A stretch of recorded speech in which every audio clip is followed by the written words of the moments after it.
창세기 32장 다 같이 공부를 하겠습니다.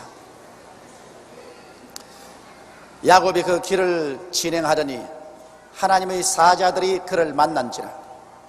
야곱이 그들을 볼 때 이르기를 이는 하나님의 군대라 하고 그 땅 이름을 마나임이라 하였더라. 자, 징조가 이상합니다. 야곱이 이제 외아저씨하고 마지막 단판을 짓고 난 다음에 20년 만에 형을 만나러 가는데 그 길 가운데 하나님의 천사들을 만났습니다. 하나님의 천사들이 떼를 지어서 지나가는 것을 만났는데 이 천사들이 야곱에게 아무 말도 안 했습니다. 그냥 천사들이 떼를 지어서 군대 행렬처럼 지어서 지나갑니다.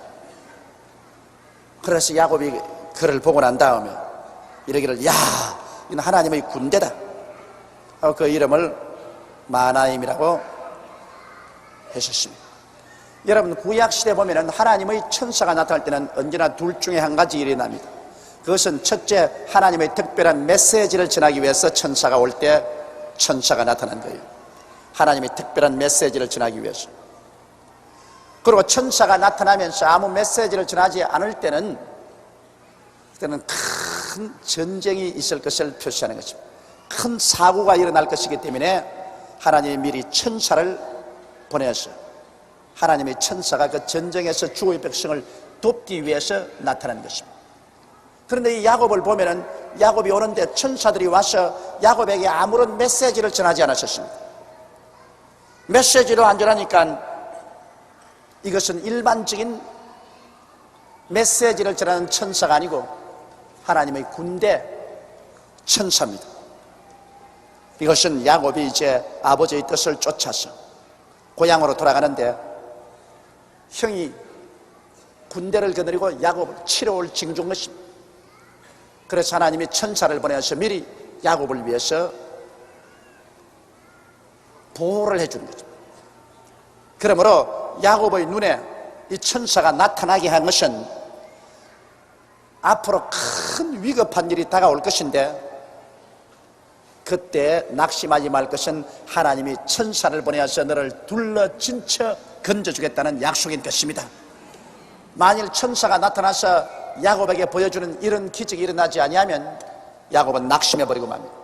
그러나 너에게 큰 위기가 다가와도 낙심하지 말지니 하나님은 벌써 천사를 보내서 너희 주위에 이렇게 하나님의 군대가 둘러 진치고 있다, 이것을 보여주신 것입니다. 옛날엔 아브라함에게도 천사가 늘 나타나고 이삭은 별 고생 안 했으니까 천사가 나타날 필요가 없었어요. 야곱에게도 천사가 나타났습니다. 그런데 구약에는 그렇게 천사가 많이 나타나서 메시지를 전하고 둘러 진쳐주고 있는데 왜 요사이는 눈을 닦고 바로 천사가 안 보이느냐? 왜 그러냐? 여러분, 그 이유가 있습니다. 구약에는 하나님의 성령이 사람들 속에 계시지 아니하셨습니다. 하나님의 성령이 하늘 보좌에 계셨지 지상에 와서 계시지 않았었습니다. 그러므로 메시지를 전하려면 꼭 하나님께서는 선지자나 그렇지 않으면 천사를 통해서 메시지를 전하고 사람들을 이끌어 주십니다. 그러나 신약시대 와서는 여러분, 하나님 자신이 우리 속에 와 계십니다. 하나님의 성령이 우리 속에 와서 계셔요. 그래서 무슨 천사를 통해서 우리가 메시지를 받는 것이 아니라 우리 속에 계신 하나님의 성령이 직접 우리에게 말씀을 해주십니다. 그리고 또 하나님은 그 메시지를 성경에다가 창세기부터 계시록까지 기록해서 우리에게 주셨으므로 우리가 성경을 부지런히 읽으면 하나님 천사가 일부러 와서 말 안 해주더라도 성경을 통해서 하나님의 선악 규정을 우리가 알게 되고 또 우리가 기도하게 되면은 고요하고 잠잠한 음성으로 하나님의 성령께서 우리에게 직접 말씀해 주시고, 그리고 우리는 믿음으로 말미암아 하나님의 천사들이 우리 주위에 있는 것을 아는 것은, 왜냐하면 예수님 자신이 볼지어다 내가 세상 끝날까지 너와 항상 함께하리라고 말씀하신 것입니다. 하나님의 아들 예수님이 직접 같이 계시겠다 그랬는데 뭐 천사들이 우리 주위에 와 계신 것은 그 말할 필요가 없어요. 너희 두세 사람이 내 이름으로 모인 곳에는 나도 너희 가운데 있겠노라고 했었으므로 오늘 여기도 예수님이 와 계신 것입니다. 우리가 눈으로 안 보이더라도 말씀으로 우리는 보는 것입니다. 여러분, 우리 하늘나라에 들어오면 말씀의 안경을 통해서 보는 것이죠. 육신의 눈으로 보는 건 아닙니다. 저도 이 안경 벗어버리면 글자 안 보여요. 애달프게도. 옛날엔 그렇게 잘 보이던 글이 그만 이렇게 안경을 벗으면 안 보여요. 그러나 희한하게 이것만 끼면 그렇게 잘 보일 수가 없어요. 아주 초롱초롱하게 보인다. 그러면 여러분, 우리 하늘나라 보는 것도 이 성경이라는 안경을 끼고 하늘나라를 봐야 돼요. 성경이 바로 하늘나라 보는 안경입니다. 이 성경 떼놓고 난 다음 아무리 볼라 해도 눈뜬 장님이야. 하나도 안 보여, 하늘나라. 그러나 성경이라는 안경을 탁 끼면 이렇게 초롱초롱하게 잘 보여. 성경에 보니까, 성경의 안경을 끼고 보니까 우리 두세 사람이 예수 이름으로 모이면 그 가운데 예수님이 와서 계신다. 그리고 성령께서 너희와 함께 거하시며 너희 속에 계시겠습니다. 아버지가 나와 함께 너희 거처를 같이 하리라. 그러고 보니까 아버지도 나와 같이 계시고 예수님도 나와 같이 계시고 성령님도 와서 계시고 삼위일체 하나님이 와서 계시는데 뭐 천사가 보이냐 안 보이냐 이런 것 가지고 논란한 처지가 못 돼요. 말할 필요 없이 천사들은 천천히요 만만으로 우리 가운데 와 계신 것입니다. 지금 내가 현재 말하고 있지만은 이 강단 여기에도 천사들이 많이 와 있어요. 어디 악수나 한번 해볼까?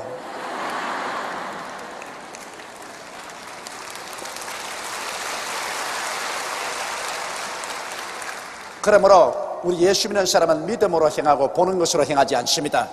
믿음으로 행해요. 성경을 통해서 행하는 것입니다. 야고보의 당시에는 성경이 없었어요.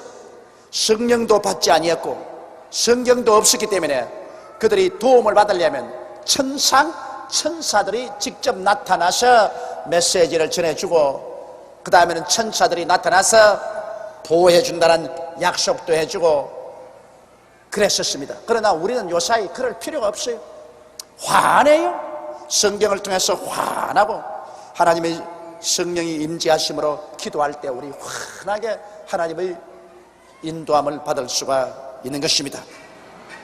여러분, 원래 이 마귀는 루시퍼라고 해서 이 계명성이라는 이름으로 가장 하나님께 가까운 모습으로 지음을 받은 천사장이었습니다. 그러므로 이 사탄은 하나님 능력에 가장 가깝도록 하나님이 최선의 존재로서 만들어 놓은 것입니다. 그러고 난 다음 이 루시퍼는 하나님을 대신해서 천국의 국무총리처럼 행했었습니다.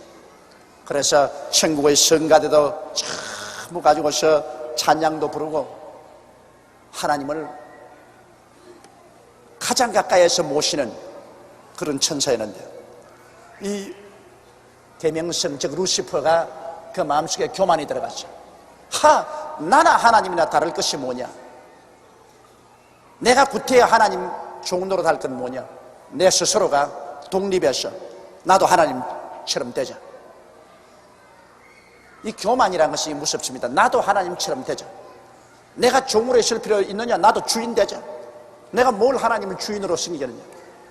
그래서 반역을 하는데 그가 데리고 있던 천사, 천국의 총천사의 3분의 1을 데리고 반역을 했습니다. 이 얼마나 설득력이 있었던지 하늘나라 천사 3분의 1을 설득해서 반역을 일으켰습니다. 그러나 여러분, 종은 어디까지나 종이고 주인은 어디까지나 주인입니다.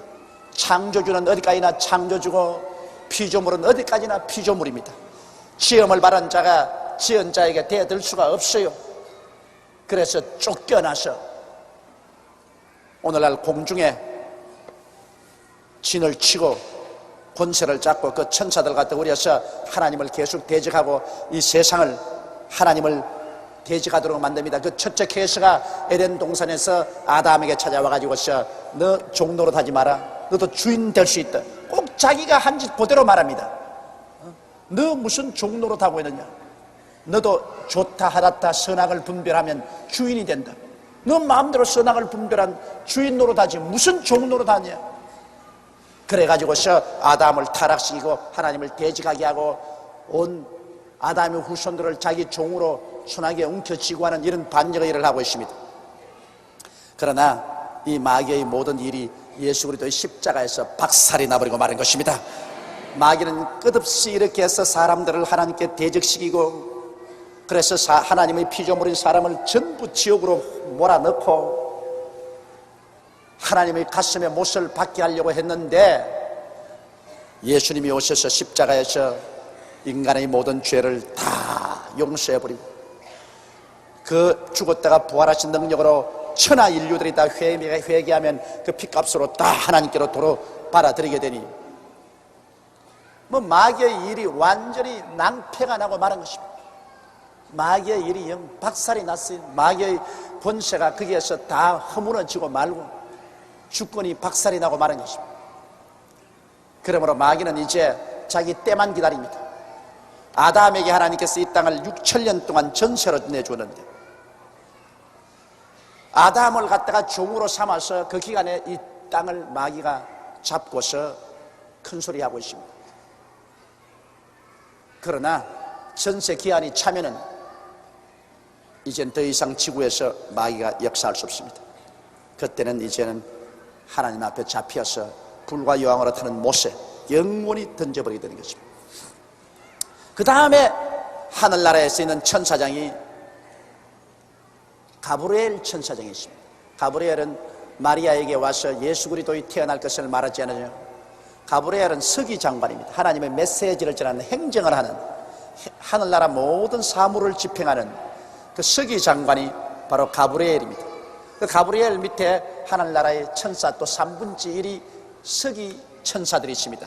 이 서기 천사들은 전부 사무 보고 있어요. 여러분께서 여기에 주어 있어 하는데 여의도 순복음교회 확장을 위해서 일주일에 1,000원씩 드렸다, 그거 지금 적고 있어요. 지금 서기들이.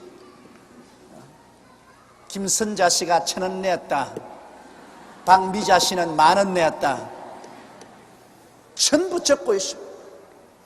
서기 천사들입니다. 사무 집행을 해요. 그래서 사무 집행을 하다 이분은 오늘 저녁에 오게 됐구나, 그럼 빨리 가서 데리고 와야지. 그래 와서 또 천당 데리고 오고.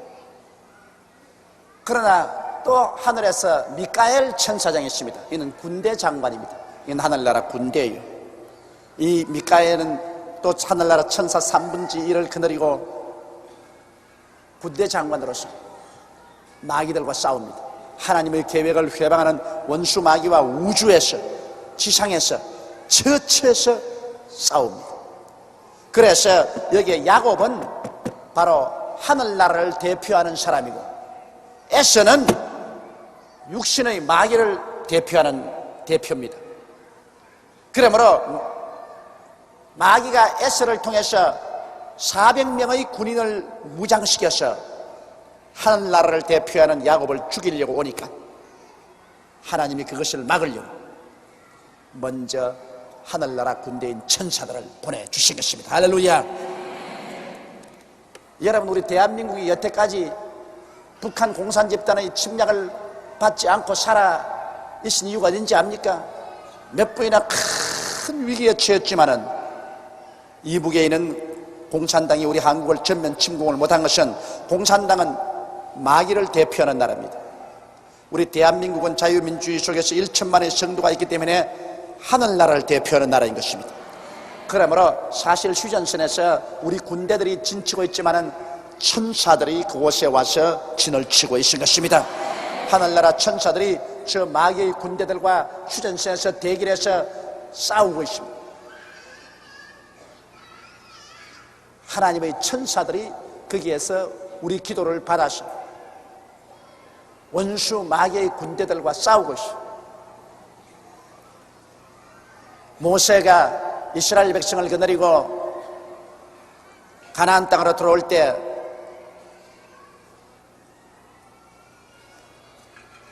가나안에 있는 아말렉이 모세와 그 백성들이 오는 것을 막았잖아요. 아말렉은 바로 마귀의 군대를 상징합니다. 그런데 하나님의 백성인 여호수아가 군대를 거느리고 하나님의 나라를 상징합니다. 나가서 싸울 때 모세가 기도를 하면 이기고 기도를 안 하면 지고 했습니다. 기도를 통해서 하나님의 천사가 와서 역사하시거든. 그러니까 여호수아가 이기고, 모세가 기도를 안 하니까 또 지고 그랬었습니다. 계속 모세가 아론과 훌의 도움으로 기도를 하고 있으니까 하나님의 역사가 계속 나타나서 주의 사자들이 밀어주며 아말렉을 격파한 것입니다. 이러므로 오늘날 하나님의 천사들이 여러분 우리 가운데 와서 역사할 수 있도록 돕는 길은 여러분이 기도를 쉬지 않고 하는 것입니다. 우리가 쉬지 않고 기도하면 하나님의 사자들이 와서 우리 가운데 일할 수 있는 길을 열어주는 것입니다.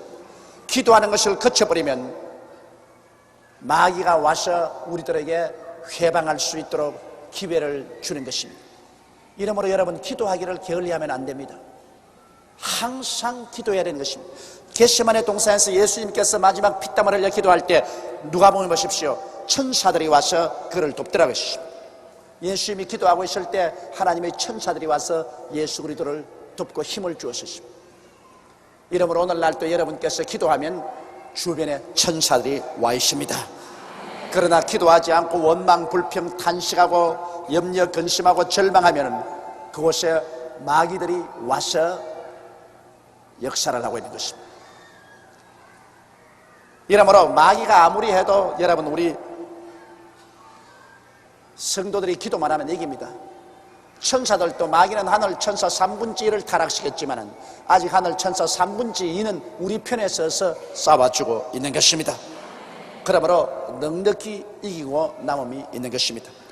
이러므로 우리는 천사들을 보려고 애쓰지 말고 천사들에게 기도해서는 안 됩니다. 천사들은 우리와 꼭 같은 피조물입니다. 우리가 오직 기도하고 예배를 드릴 것은 성삼위일체 하나님께만 기도하고 예배를 드려야 되는 것입니다. 어떠한 사람도 어떠한 천사도 예배 드려서는 안 됩니다. 여러분에게 천사가 나타나서 직접 말을 한다고 해도 천사는 예배 드릴 수 없습니다. 천사는 우리와 같은 하나님의 심부름꾼이요 하나님의 종입니다. 우리는 오직 하나님 한 분만 경배하고 예배 드려야만 되는 것입니다. 자, 그러므로 하나님께서는 주의 백성들을 위해서는 오늘날 또 천사를 보내어서 둘러 진쳐서 마귀의 군대에게서 우리를 보호해 준다는 이 확실한 증거를 이 야곱의 생활에서 보여주고 있는 것입니다.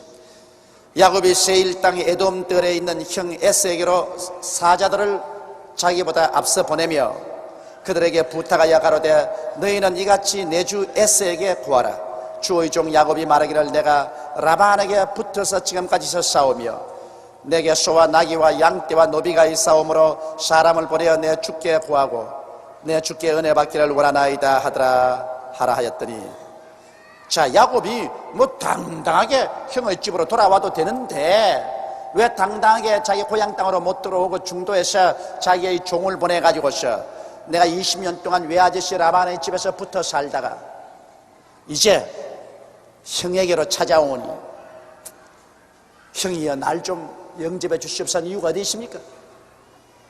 20년 전에 팥죽 한 그릇으로 형의 장자의 명분을 빼앗고 또 형이 마땅히 받아야 될 축복을 형의 옷을 입고 손발에 염소 가죽을 붙여가지고 털이 부슬부슬 나게 해가지고서 아버지가 눈이 어두운 것을 기화로 형의 축복을 다 빼앗아서 도망을 쳤기 때문에 그것이 야곱의 마음속에 끝없이 양심의 가책이 되는 것입니다.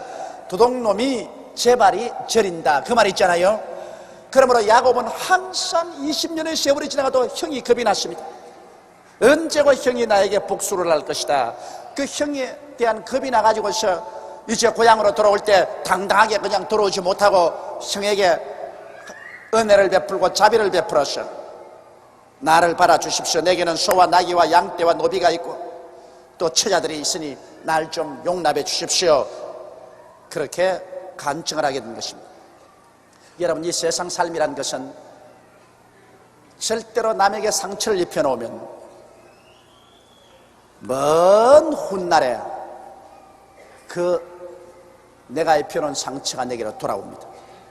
사람이 무엇으로 심든지 그대로 거두리라. 현재 현장에서 당장 안 나타난다고 해서 까짓건 뭐 괜찮지. 여러분, 하늘나라는 것은 현재 당장 문제를 해결하진 않지만은 나중에는 반드시 심은 것이 돌아옵니다. 내가 여러분께 늘 말하지 않습니까? 하늘나라 맷돌은 천천히 돌아간다. 그러나 나오는 것 보면 보들보들하게 갈려서 나온다. 어떤 데 내가 사나님 좀 도와줄까요? 좀 빨리 돌리십시오. 내가 좀 도와드릴게. 그래도 하나님은 참 자비하고 긍휼하셔서 오래 참으시지만은 일단 때가 와서 하나님께서 이제는 내 계획대로 집행하겠다면 그때는 뭐 신속하게 여부 없이 집행하는 것입니다. 이러므로 선으로서 심으면 선으로 돌아오고 악으로서 심으면 악으로서 돌아옵니다.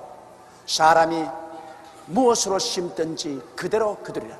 육체로 심으면 사망으로 거두고 성령으로 심으면 영생을 거두고, 뭐 번연한 사실입니다. 콩 심은 데 콩 나고 팥 심은 데 팥 나지 않아요.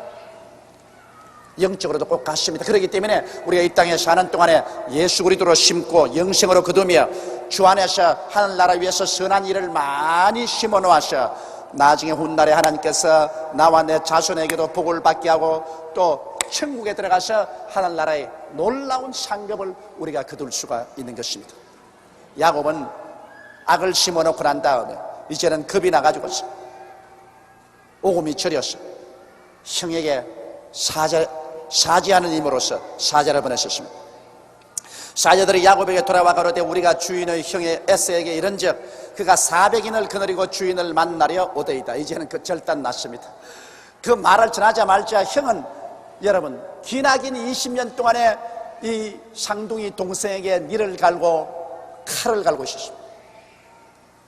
40대 헤어졌는데 이제 둘이가 다 60이 됐는데 그래도 잊지 않고 동생을 원한을 갚으려고 기다렸다가 동생이 온다니까 400명의 군대를 거느리고 자기 집에서 기른 군인을 거느리고 말을 타고 질풍처럼 달리기 시작했습니다.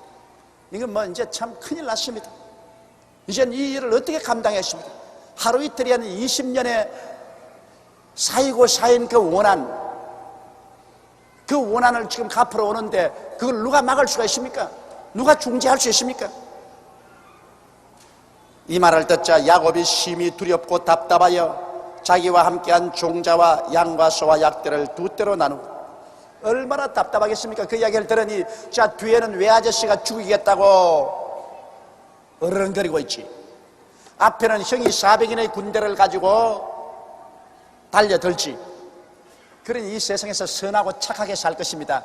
꾀를 부리고 해서 남을 사기치고 남에게 고통을 갖다 주고 자기 혼자 잘 살겠다 하면 세월이 지나가면 뒤를 돌아보아도 다 원수요, 앞을 내다봐도 원수요. 이 세상의 모든 사람이 도와주지 않습니다.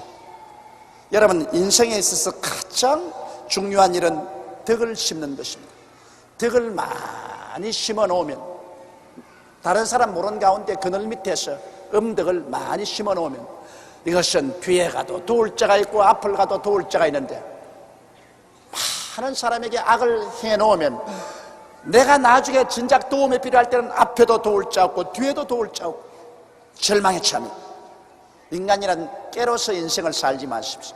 자기가 꾀가 많아서 척척 사람들을 등치고 간을 빼먹을 수 있다고 생각하지만 얼마 있지 않고서 그 사람은 이 세상에 버림받은 사람이 되고 아무도 신뢰해 주지 않습니다. 꾀가 없더라도 오히려 사람들에게 많은 후덕을 베풀어 놓으면 이것은 나중에 큰 도움이 됩니다. 야곱이 이제는 심히 두렵고 답답하여 말로 다 할 수 없습니다. 그래서 자기와 함께한 종자와 양과 소와 약대를 두 떼로 나누어서 이제 꾀를 또 냅니다. 야곱이 또 꾀를 내요. 가로되 에서가 와서 한 떼를 치면 남은 한 떼는 피하라, 도망쳐라. 야곱이 또 가로되 나의 조부 아브라함의 하나님, 나의 아버지 이삭의 하나님 여호와여, 주께서 전에 내게 명하시기를 내 고향 내 족속으로 돌아가라. 내가 내게 은혜를 베풀리라 하셨나이다. 나는 주께서 주의 종에게 베푸신 모든 은총과 모든 진리를 조금이라도 감당할 수 없사오나 내가 내 지팡이만 가지고 이 요단을 건넜더니 지금은 2때나 이루었나이다. 내가 주께 간구하오니 내 형의 손에서 에서의 손에서 나를 건져내시옵소서. 내가 그를 두려워하오면 그가 와서 나와 내 처자를 칠까 겁냄이니이다. 주께서 말씀하시기를 내가 정녕 내게 은혜를 베풀어 내 시로 바다에 셀수는 모래와 같이 많게 하리라 하셨나이다. 자, 이제 야곱이 심히 답답해지니까, 그러니까 인간의 수단과 방법으로 짐승 때도 한때 2때로 나누어서 한때는 앞세우고 뒷때는 뒤세웁니다. 아마 틀림없이 야곱이 앞세운 짐승들은 전부 다 여위고 못난 짐승들은 앞세웠을 거예요. 이게 잃어버려도 본전치기다 하는 거는 전부 다 앞에 세워놓고, 그 다음에 살찌고 좋은 짐승은 뒤로 한 대를 만들어서 에서가 와서 한 대를 치거들랑 그냥 뒷대는 가지고 36개를 낳아라. 그 중에 얼마나 건질 수 있을지 모르겠다. 그리고 답답하면 사람들이 기도합니다. 그 자리에 엎드려 가지고서 얼마나 간이 타겠습니까? 이제 순식간에 형이 다가오는데 그게 뭐 간이 타가지고서 그는 엎드려서 하나님께 기도합니다. 나의 조부 아브라함의 하나님, 나의 아버지 이삭의 하나님 여호와여. 그리고 하나님의 약속의 말씀을 인용합니다. 하나님 약속의 말씀에 전에 이렇게 말씀하고 이렇게 말씀하지 않았나이까? 주여, 내가 이제는 우리 형 에서에게 맞아 죽게 되었나이다. 하나님이여, 나를 에서의 손에서 건져내어 주시옵소서. 이게 이제 야곱의 환란입니다. 하나님께서 야곱이 하나님 믿기는 믿지만은 하도 육신이 꾀가 많아서 요렇게 하기 때문에 하나님께서 이런 막다른 골목으로 몰아 넣은 것입니다. 깰라고. 하나님께서는 사용하는 사람을 반드시 막다른 골목으로 몰아 넣어가지고서 팍싹 깨는 것입니다. 그릇은 깨어지면 못 서지만은 사람은 안 깨어진 사람 못 씁니다. 여러분, 예수 안 믿는 사회에도 깨어진 사람이어야 그 사람 쓸만한 사람이 되는 것입니다. 더구나 하나님을 사랑하고 예수 믿는 사람 치고는 안 깨어진 사람은 쓸모없습니다. 하나님은 깨어지지 않은 사람 절대 못 씁니다. 자기 중심으로 쓰고 자기 고집대로 쓰고 자기 잘났다고 이러는 사람, 고개를 흔들고 막 이런 사람은 그 하나님 절대로 못 써요. 그러나 시련과 환난을 많이 당해가지고서 많이 깨어져서 얻어맞고 터지고 상처 있고 이라면 그 사람의 마음이 아주 부들부들해지고 마음이 크고 넓어져. 그런 사람 하나님 두려워할 줄 알고 하나님 공경할 줄 알고 그리고 이웃을 인내를 가지고 사랑할 줄 아는 거죠. 깨어지는 것 참 중요합니다. 우리가 예수 믿고 일생을 살면서 깨어지는 것만큼 힘든 일이 없고, 그리고 깨어지고 난 다음에 얻는 축복만큼 큰 축복이 없습니다. 하나님께서는 야곱을, 선민 이스라엘을 창조하는 12족속의 애비로 삼기 위해서 깨뜨려야 됐습니다. 그래서 자기 꾀에 자기가 말려 들어갔습니다. 시편 기자가 말한 것처럼 내가 사망의 엄침한 골짜기로 다닌다고 한 것처럼 자기 꾀로서 이제 사망의 엄침한 골짜기로 들어갔습니다. 자, 뒤에는 외아저씨가 죽이겠다고 그러죠. 앞에는 형이 400인의 군대를 가지고 있지. 이제는 피할 곳은 없지. 이제는 야곱은 하나님 앞에 엎드려서 깨어질 수밖에 없습니다. 인간의 수단과 방법이 한계점에 도달했습니다. 인간이 꾀를 내어서 문제가 해결될 수 있을 것은 모르겠는데, 인간이 이제 꾀를 내어서 문제가 해결될 도리가 없을 때 그때 깨어지는 것입니다. 그 사람이 다 등 따스고 배부를 때는 뭐 새벽 기도 같은 거 그 왜 하나 좀 미쳤다 그러고 철야기도 그 참 우스운 사람들 아닌가, 좀 도란 사람들이 가는 거 아닌가 하지만은 대단히 답답해지면 막 새벽잠이 어디에 있습니까? 새벽 뭐 3시만 되면 깨어 일어나서 교회로 뛰어오고 밤새도록 앉아서 하나님께 부르짖고 그 일주일씩 금식해도 배도 안 고파요. 얼마나 답답하는지. 그래서 깨어지는 것입니다. 이제 그러나 그렇게 하면서도 아직 야곱이 살아있습니다. 여기 보세요. 야곱이 거기서 격려하고 그 소유 중에서 형 에서를 위하여 예물을 택하니, 혹시 형이 이제 예물을 받고 마음이 누그러질까 싶어 가지고서 또 자기 꾀를 내 가지고서 이제 예물을 형에게 보냅니다. 그 예물도 많이 보내요. 암염소가 200이요, 수염소가 20이요, 암양이 200이요, 수양이 20이요, 전나는 약대가 30과 그 새끼요, 암소가 40이요, 황소가 10이요, 암나기가 20이요, 그 새끼 나기가 10이라. 그것을 각각 때려 나누어 종들의 손에 맡기고 그 종들에게 이르되 나보다 앞서 건너가서 각대로 상거가 뜨게 하라. 자, 깨는 참 좋습니다. 선물을 한꺼번에 주면은 한꺼번에 받고 난 다음에 고맙다 하나가 씹어가지고서 자, 한 때 앞에 보내고 또 두 때 보내고 또 세 때 보내고 나누어 가지고서 형에게 가서 선물 하나 받고 보니까 또 선물이 오고, 또 가고 나니 또 선물이 오고, 또 오니까 또 선물이 오고, 그래 가지고서 나중에 아이고 이놈 죽일 것 아니구나, 살려줘야 되겠구나, 이렇게 하려고 아주 선물을 많이 준비를 했습니다. 그런데 이제 자기 꾀를 다 내가지고서 이 선물을 가지고 와서 너 누구냐? 예, 우리 주인 야곱이 그 형 에서에게 보낸 선물입니다. 그만 꼭 해라, 꼭 해, 잊지 말고. 그 제 일진이 그렇게 말하고 제 이진이 그렇게 말하고 제 삼진이 그렇게 말하도록 했습니다. 그가 또 앞선 자에게 부탁하여 가로되 내 형 에서가 너를 만나 묻기를 내가 네 사람이며 어디로 가느냐? 내 앞에 것은 네 것이냐 하거든 대답하기를 주의 종 야곱의 것이요 자기 주 에서에게로 보내는 예물이오며 야곱도 우리 뒤에 있나이다 하라 하고, 그 둘째와 셋째와 각 때를 따라가는 자에게 부탁하여 가로되 너희도 에서를 만나거든 곧 이같이 그에게 구하고, 또 너희는 말하기를 주의 종 야곱이 우리 뒤에 있다 하라 하니 이는 야곱의 생각에 내가 내 앞에 보내는 예물로 형의 감정을 푼 후에 대면하면 형이 혹시 나를 받으리라 함이었더라. 그래서 20년의 기나긴 감정을 야곱은 짐승떼를 가지고서 형께 선물을 주므로 그 마음을 녹여드리려고 생각을 한 것입니다. 뭐 이것이 정 효과가 없는 건 아닙니다.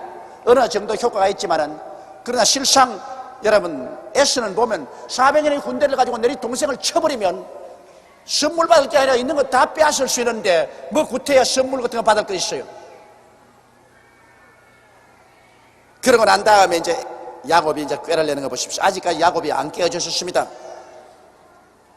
그 예물은 그의 앞에서 행하고 그는 무리 가운데서 격려하다가 밤에 일어나, 자 보십시오.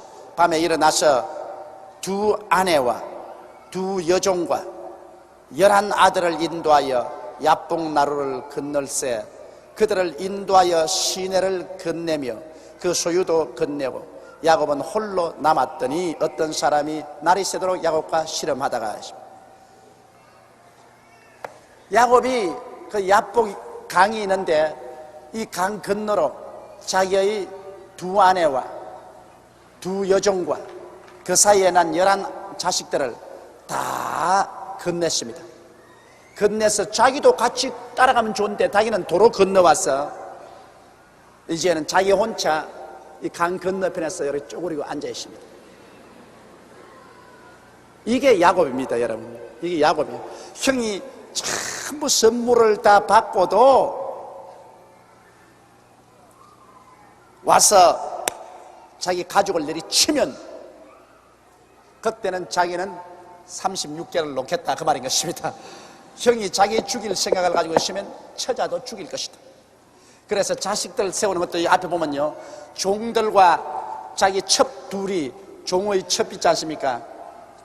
그 첩과 그 자식들은 제일 앞에 세우고, 그 다음에 레아와 그 자식들은 그 다음 세우고, 자기 제일 사랑하는 라헬과 그 자식은 제일 뒤에 세우고, 그 자기는 강 건너편에 세우고, 그래 가지고서 형이 와서 만일 자기의 처자를 내리치면 그때는 정말 자기를 죽일 이사가 있다. 선물을 다 받고 난 다음 죽일 이사가 없으면 처자들을 손을 안 대면 그때 자기는 실무시 형 그거 나가려고 했는데, 그러니 얼마나 이 몰인정합니까? 이런 남자를 남편으로 믿고 따라온 여성 동지들도 참 기가 막힌 일인 것입니다. 좋을 때만은 같이 살고 위기에 처하면 너희들은 죽고 나만 살아야 되겠다, 그런 생각을 가지고 있습니다. 그러니 하나님이 이런 꽤 많은 야곱을 그대로 둘 택이 있습니까? 야곱은 자기 꾀가 많다고 생각하고 가족들 다 강 건너놓고 자기 혼자 쪼그리고 앉아있으니까 밤중에 한 장정이 끼어 덤벼들었습니다. 뭐 야곱이 기겁을 했죠. 자기는 혼자인 줄 알았는데 장정이 달라들었으니 이게 혹시 형 에서가 보는 자객이 아닌가 싶었습니다. 그러나 이 장정은 다른 분이 아닌 바로 우리 주 예수 그리스도이신 것입니다. 예수께서 천사로 나타나서 야곱을 깨뜨린 것입니다. 그러니까 야곱이 이 사람하고 이제 엎치락 뒤치락 실험을 합니다. 야곱은 홀로 남았더니 어떤 사람이 날이 새도록 야곱과 실험하다가 그 사람이 자기가 야곱을 이기지 못함을 보고 야곱의 환도뼈를 치매 야곱의 환도뼈가 그 사람과 실험할 때 위골되었다. 여러분, 무슨 이 사람이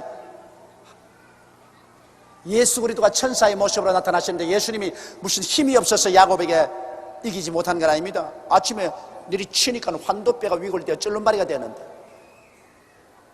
밤새도록 야곱을 보고 이놈아 깨어져라, 너 강 건너 가거라 말이 그럽니다. 너 강 건너가서 처자하고 살아도 같이 죽고 죽어도 같이 죽어라, 가라. 야곱은 왜 안 간다, 절대 안 간다.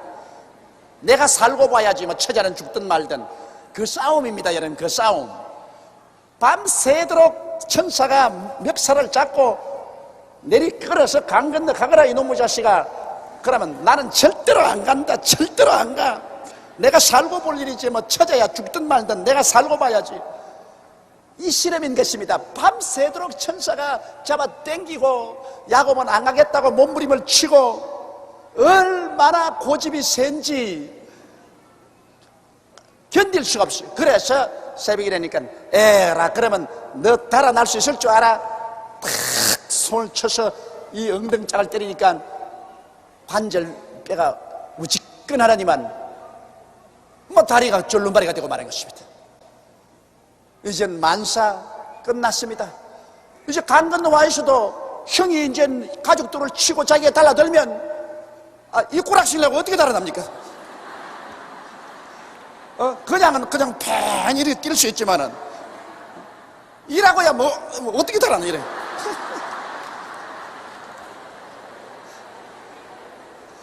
그게 끝장났거든. 끝장났어.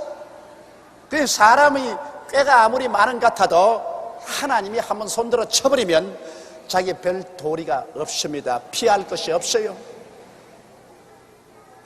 그러니까 야곱이 아침에 발견을 뭐냐, 아이고 쫄름바리가 됐네. 이제 이 반접한 사팔이니 이제 마누라들 따라가야 되겠다. 혹시 마누라들 덕분에 또 살란지도 모르겠다. 이거 아주 가혹하고도 야속합니다. 그러나 오늘 세상의 사람들은 다 어느 정도 요 야곱이 다 들어앉아 있어요. 여러분 남편에게도 다 이런 야곱이 들어앉아 있다고, 아내들 속에도 이런 야곱이 들어앉아 있다고. 겉으로는 다 서로 좋아하고 할로 하우 듀두 그래도 속에는 이 야곱들이 다 들어있는 것입니다. 이 야곱이 완전히 깨어져서 살아도 같이 살고 죽어도 같이 죽겠다는 이러한 것이 없으면 참 이 위험하기 짝이 없어요. 나는 요사이 그래서 제가 결혼 주례를 할 때마다 젊은 남녀가 서로 모여서 웨딩 마치에 맞춰서 손잡고 걸어가는데 내가 턱 뛰어서면 저거는 깝대기가 걸어가지 알맹이는 안 걸어간다. 깝대기가 걸어가.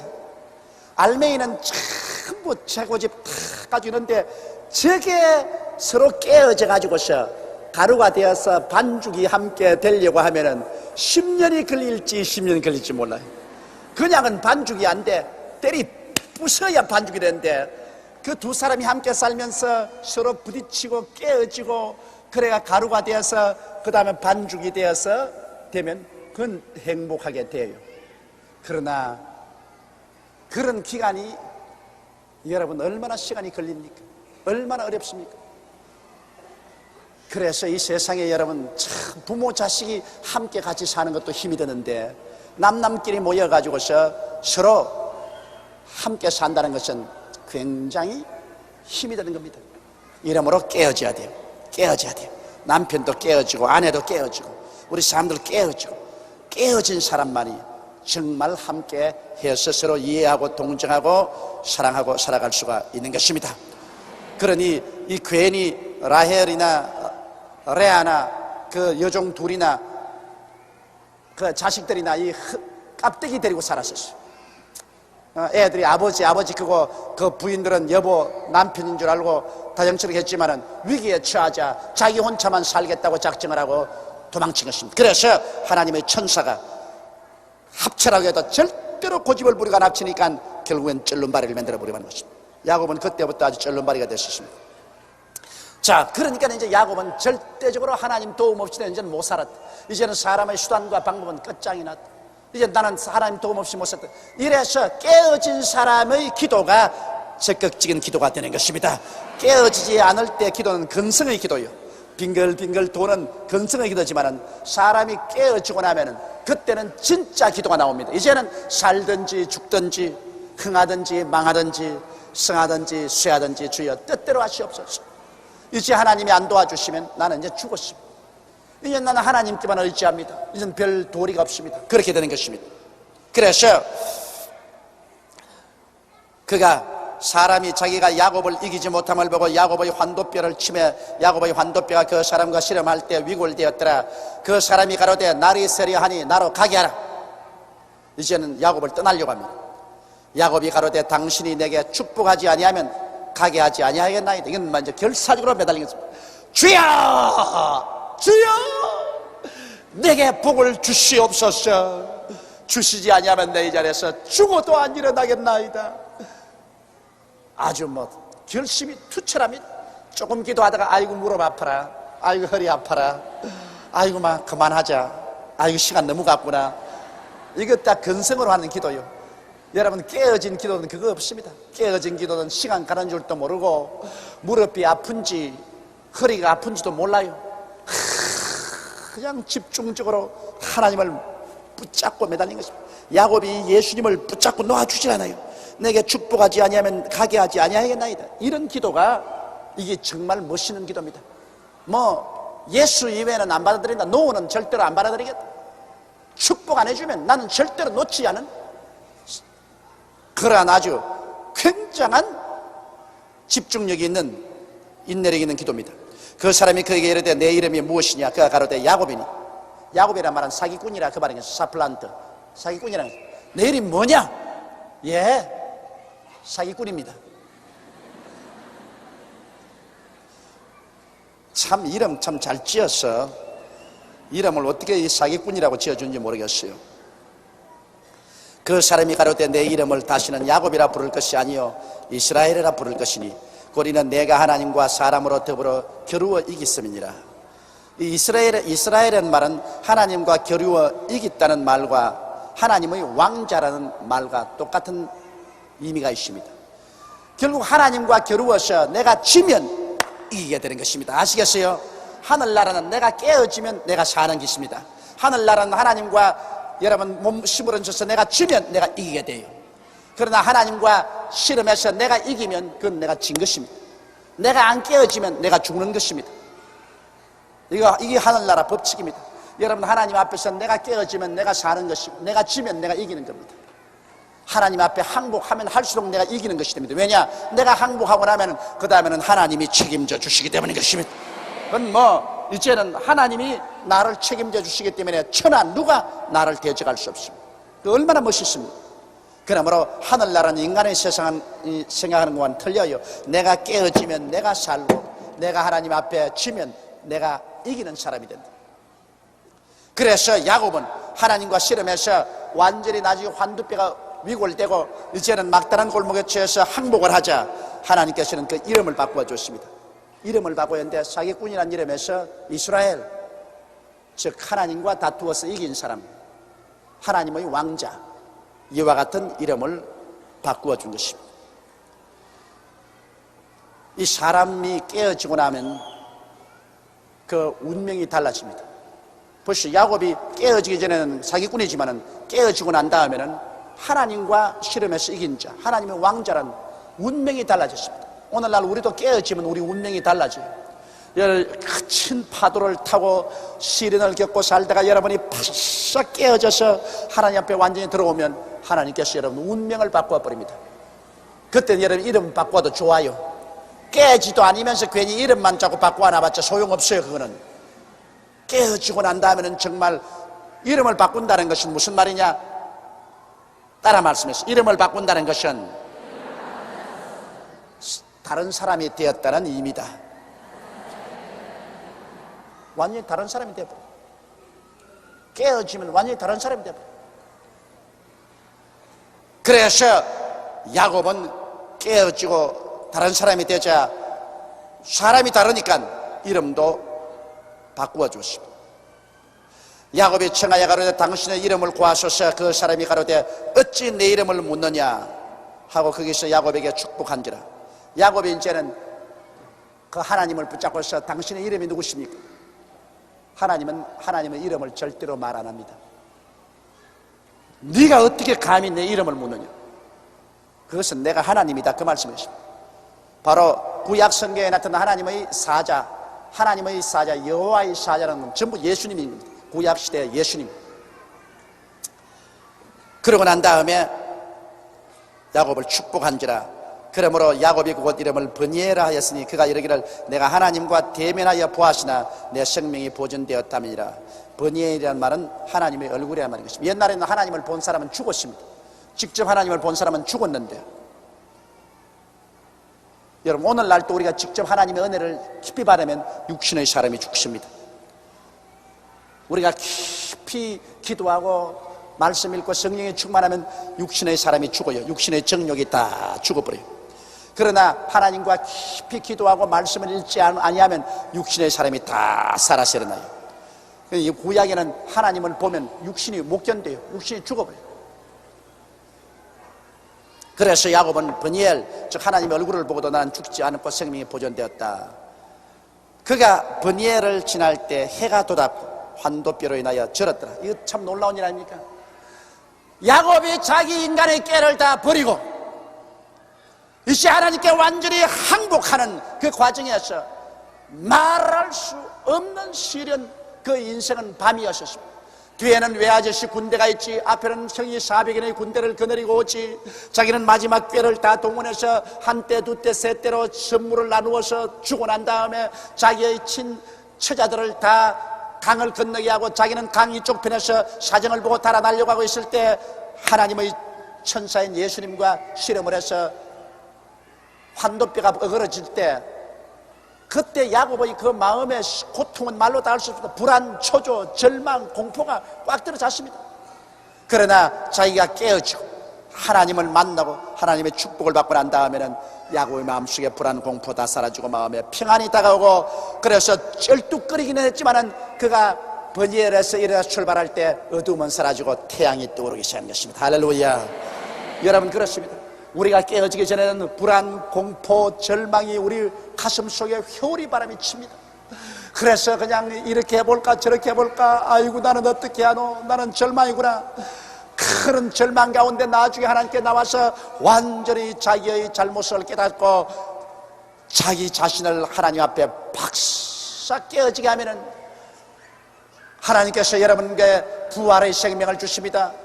물론 깨어진 그 상처는 깊이 쩔름바리가 되어 남아있지만은, 그러나 하나님은 부활의 생명을 주심과 동시에 마음속에 불안과 공포가 다 사라져버리고 여러분의 생에 태양이 떠오르기 시작하는 것입니다. 어두움은 사라지고 태양이 떠오르기 시작하는 것입니다. 깨어졌느냐 깨어지지 않았느냐는 마음의 평화로서 증명이 됩니다. 깨어지지 않고 내 인간의 수단과 방법을 사용하고 있을 때는 마음에 불안하고 초조하고 절망이 꽉 들어차고 공포가 세찬 시베리아 바람처럼 불어옵니다. 그러나 내가 완전히 깨어지고 살든지 죽든지 흥하든지 망하든지 성하든지 쇠하든지 주여, 주님께 다 맡깁니다. 이제는 주님께서 다 가져가십시오. 다 가져가십시오. 그렇게 완전히 맡겨버리면 하나님이 책임져서 하나님이 축복을 지켜주시면, 야곱에게 이름 바꾸어주고 축복해 주셨시 하나님이 축복을 지켜주시면 마음의 평안이 넘쳐흐르기 시작하는 것입니다. 할렐루야. 뭐 마음이 편해져요. 마음의 기쁨이 넘쳐나고 이제는 염려 근심 없습니다. 이제는 완전히 나와 세상은 간 곳 없고 구속한 주만 보이도다. 이것이 나의 간증이요 이것이 나의 찬양일세. 나 사는 동안 거침없이 구주를 찬송하리로다. 어느 누구든지 여러분 하나님 앞에서 크고 적은 일에 있어서 이와 같이 깨어지는 경험이 있어야 비로소 진실로 하나님의 사람이 됩니다. 아브라함은 여러분 얼마나 심하게 깨어졌습니까? 아브라함은 애굽에 내려가서 자기 아내를 다 빼앗겨서 자기 눈앞에서 바로의 아내가 되어서 바로하고 사는 그 밑에서 먹고 살자니 그 영혼 속에 폭풍우가 얼마나 부르겠습니까? 그 다음에 그는 100살이 되어서 낳은 아들을 하나님이 모리아산에 제물로 드리라고 할 때 그 아들을 사흘 길을 데리고 가서 모리아산에 올라가서 장작불을 펼쳐놓고 그 아들을 묶어놓고 칼을 가지고 그 아들의 심장을 찌르려고 할 때 여러분 반미치광이가 되지 않고는 어찌 칼을 들겠습니까? 그 아브라함 자기 심장에 칼을 찌는 것보다 더 무서운 겁니다. 안 깨어지고야 그렇게 할 수가 없습니다. 또 야곱, 이삭도 그렇습니다. 이삭도 완전히 노인이 다 된 아버지가 자기를 묶어서 자기를 죽이려고 하는데 안 깨어진 아들이면 발 한 길로 아버지를 차버리고 이 노인 뭐 노망했구나 하고서 그냥 들고 뛰어도 아버지가 잡을 도리가 없습니다. 그러나 야곱은 아버지를 존경하고 야곱이 아니라 이삭은 아버지를 존경하고 하나님을 두려워했기 때문에 순간적으로 깨어졌습니다. 하나님의 뜻이면 죽어도 좋습니다. 아브라함도 깨어졌고 이삭도 깨어지고 야곱은 야복 나루토에서 환두뼈가 그려지고 쩔름바리가 되고 난 다음에 도망가겠다는 것을 포기하고 자기 처자와 한 팀이 되어서 형을 향해서 이제 믿음으로 걸어가는 깨어진 사람이 되었고 요셉도 13년 동안 종살이에 혹심한 감옥에 노예 생활을 했었습니다. 그동안에 바싹 깨어지고 모세도 40년 동안 인적이 끊어진 미디안 광야에서 짐승을 치는 목자가 되어서 하늘을 쳐다보고 통곡을 하고 땅을 쳐다보고 통곡을 하고 울면서 모세는 깨어져 버리고 마는 것입니다. 여러분 구약시대도 보면 하나님이 사용한 사람 치고서 그 운명에 부딪혀서 죽음의 체험을 안 한 사람 하나님이 사용한 적이 없습니다. 억센 죽음의 체험을 한 사람들을 하나님이 사용하십니다. 많은 사람이 내게 와서 그런 질문을 해요. 왜 여전도사님들 중에 과부가 많으냐? 오늘 과부가 되어 있는 사람 여러분, 여러분 보고 하는 말은 아닙니다. 나쁜 의미로 하는 말이 아니에요. 왜 과부가 많으냐? 그래서 내가 그 말을 대답이 하는 게 있습니다. 여러분 이 세상에서 부부간에 같이 살다가 그 아내를 잃는다는 것이나 남편을 잃는다는 것은 그 굉장한 충격입니다. 그 견딜 수 없을 만한 강한 충격을 받고 깨어지는 거예요. 하나님께서 깨뜨리려고 하는 사람은 필요하면 남편도 데려가고 아내도 데려가는 겁니다. 그래서 깨뜨린 거예요. 깨뜨린 거예요. 뭐 어렵다 해도 다른 것이야 다 해결하면 되는 거 아닙니까? 같이 한평생 살다고 하다가 한 사람이 먼저 이 세상을 떠난다는 것은 굉장한 충격입니다. 그러나 하나님은 그런 충격이라도 보내가 사람을 깨뜨립니다. 그래서 그렇게 깨어진 사람들이 되기 때문에 그 다음에는 이제는 남은 여생 주님께 완전히 맡기겠다는 그 마음의 자세가 되기 때문에 그렇게 깨뜨려서 하나님이 주의 종으로 많이 선다고요. 그래서 많은 여성들이 주의 종이 된 것은 하나님께서 그 남편을 빼앗아가고라도 그를 깨뜨려 가지고서 그리고 주의 종으로 쓴다.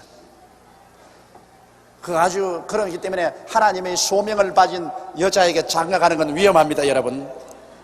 처녀 시절에 뭐 하나님께 내가 목숨을 바쳐서 일하겠습니다, 주님 중심으로 살겠습니다 하고 헌신한 사람들, 그 다음 중도에 그거 다 포기해버리고 그 다음에는 아이고 나 시집을 가서 그냥 잘 살아야 되겠다고 가는 사람들, 하나님이 자 주의 종이 되라, 주의 종이 되라. 아이고 안 될래요, 안 될래요. 그 장난 아닙니다.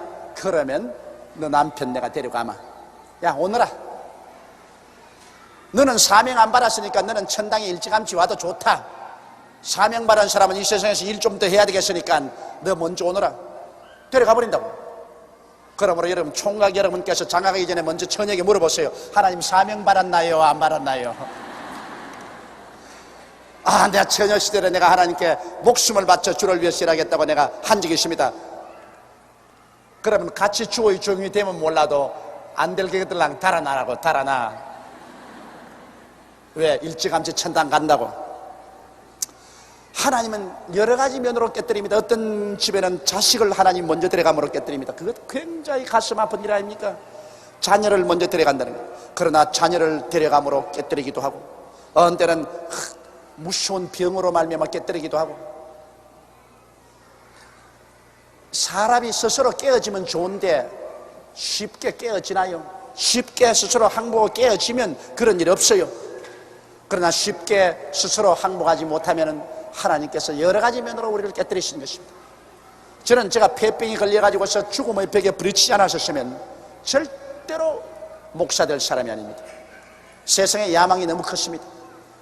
그러나 제가 폐병이 걸려서 벽에 부딪혀 죽게 되니 예수를 믿었죠. 그러고 난 다음에 제가 불광동에서 전도사 생활할 때, 군대에 갔을 때 내가 얼씨구나 좋다 했습니다. 이제 군대에서 나오면 안 한다. 군대에서만 나오면 이제 내가 미국으로 건너가서 내가 잘 살고, 이 일은 내가 안 하겠다. 이 괴로워서 어떻게 하느냐. 그러고 난 다음 솔직히 말해서 내가 속으로 군대 갈 때 내가 좋다고 생각했습니다. 왜? 다른 면으로는 내 변명을 할 수가 없는데 군대에 갔으니까 아이 난 이제 뭐 죽을 좀 못 된다 그럽니다. 와, 그렇다 군대에 가가지고서 내가 막 혼이 났네.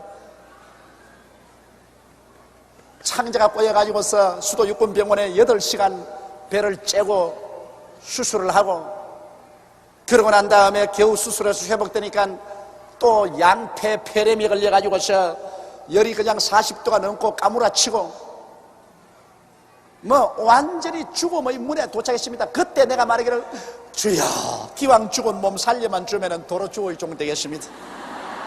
기왕 죽은 몸 뭐 이젠 뭐 합니까? 그래서 내가 주님이 겁이 난다고요. 하나님이 일단 부르시면 하나님께서 놓지 않습니다.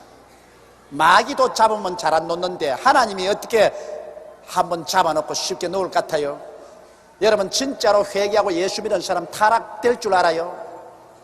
성경에 주께서 뭐라고 말하십니까? 너희를 내게 주시는 만유보다 크심에 내 손에서 빼앗을 자가 없나니라. 하나님이 여러분을 하나님 백성으로 이미 딱 택해가지고서 예수님 손에 얹은 사람은, 여러분 예수님이 움켜쥐고 놓을 것 같아요? 마귀도 한번 움켜쥐면 잘 안 놓는데, 하늘과 땅의 모든 권세를 가진 예수님이 십자가에 그래 몸짓고 피 흘려서 값주고 샀는데 쉽게 여러분 놓을 줄 알아요? 아예 예수를 잘 믿는 사람, 정말 구원받은 마음에 확정이 있는 사람은 타락하려고 생각하지 마세요. 안 하는 게 좋다고. 그냥 자꾸 잘 믿는 게 좋지, 뒤로 물러가다가는 아예 박살난다고. 박살나. 어느 정도 하나님이 참다가 그 다음에는 에라 이게 자꾸 금방지게 어디 한번 좀 맞아봐라. 그래가 하나님이 때리면, 요새 올림픽에 뭐 복싱은 아무것도 아니에요. 하나님이 때리면 여러분 그 아주 그냥 마음에 그 무서운 상처를 입게 되고, 야곱처럼 그때는 막 하나님이여 날 안 살려주면 내가 하나님을 놓지 않겠나이다고 부르짖는 이런 일이 생겨납니다. 그러므로 중생한 확정이 있는 사람은 타락 못할 줄 아십시오. 아예 뒤를 돌아보려고 생각하지 마십시오. 생각만 해도 그건 어리석은 일인 것입니다. 일단 중생한 사람은 자꾸 얼마나 하면 더 잘 믿을까? 믿음과 순종의 생활로 정진하면 하나님이 안 때려요. 왜 이쁘게 순종하고 믿는데 왜 때려요? 하나님이 곱다고 자꾸 쓰다듬어 주시고 더 열매 맺게 해주시지. 자꾸 뒤로 이렇게 물러가려고 하니까 야곱처럼, 야 임마 오늘아 안 가요 안 가? 난 내 혼자 살아야 되겠어. 야 임마 오늘아 임마 안 가요 안 가? 그러니까 그냥 손을 들어가 환도뼈를 내리 후려 때려버려. 한번 맞아봐라. 그 야곱이 맞고 난 다음에는 쩔뚝쩔뚝하면서 야복강 잘 건너가서 자기 처자들하고 잘 팀이 되지 않았어요? 별 수 없이 맞으면 항복합니다. 사람이 뭐지 아무리 장사라도 하나님께 매맞고 안 깨질 사람 아무도 없어요. 그러나 내가 말하고 싶은 것은 맞기 전에 미리 손을 들면 얼마나 좋을까 그 말인 것입니다. 맞기 전에 미리 손을 드는 것이 얼마나 좋을까. 그것은 굉장히 현명한 사람이 그렇게 하는데 우리같이 무지막지한 놈이 되어가 일생에 죽음의 고비를 2번이나 넘는 그러한 사람은 여러분 중에는 없게 되시기를 주의 이름으로 축원합니다. 그 사람이 야곱의 환도뼈로 큰 힘줄을 친 고로 이스라엘 사람들이 지금까지 환도뼈 큰 힘줄을 먹지 아니하더라. 그 조상 야곱이 얼마나 환도뼈가 어그러져서 쫄름바리가 되었던지 그것을 길이 이스라엘 사람들이 기억 속에 남게 하기 위해서 오늘날 이스라엘 사람은 짐승을 잡아도 그 환도뼈에 있는데 그쪽에 있는 심줄 고기는 안 먹어요. 안 먹어요. 그럴 정도로 충격입니다. 조상이 그 얼마나 깊은 충격을 받았다는 것을 그들은 기억하고 조상을 동정해서 그 환도뼈의 큰 힘줄은 먹지 않는다 그렇게 말하고 있습니다. 우리는 이를 통해서 우리가 오늘 깨달은 것은 하나님은 깨어진 사람을 사용하신다. 적게 사용할 사람은 하나님은 적게 깨시고 많이 사용할 사람은 하나님께서 많이 깨신다. 그러므로 우리에게 폭풍우가 다가오고 우리가 매를 맞을 때 하루속히 깨어지면 빨리 그 시련에서 나온다는 것을 알게 되시기 바랍니다. 그리고 우리는 깨어지면 깨어질수록 하나님을 더 깊이 알게 되고 하나님의 사랑을 더 깊이 느끼게 되고 더 위대한 하나님의 그릇이 되는 것입니다. 이러므로 깨어질 때 여러분께서 더 하나님께 감사하고 하나님의 아름다운 그릇이 되시기를 주의 이름으로 축원합니다.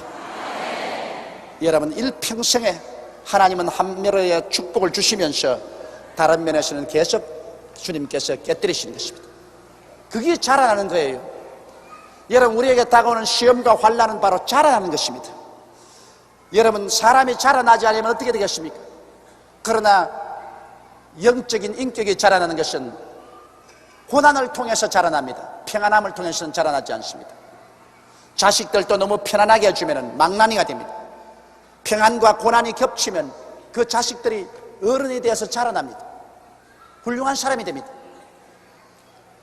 이러므로 고난은 여러분과 나를 신앙 가운데 더 성숙하고 자라나게 하는 양식이라는 것을 알고 반드시 고난이 없는 것이 여러분 행복한 삶이 아니라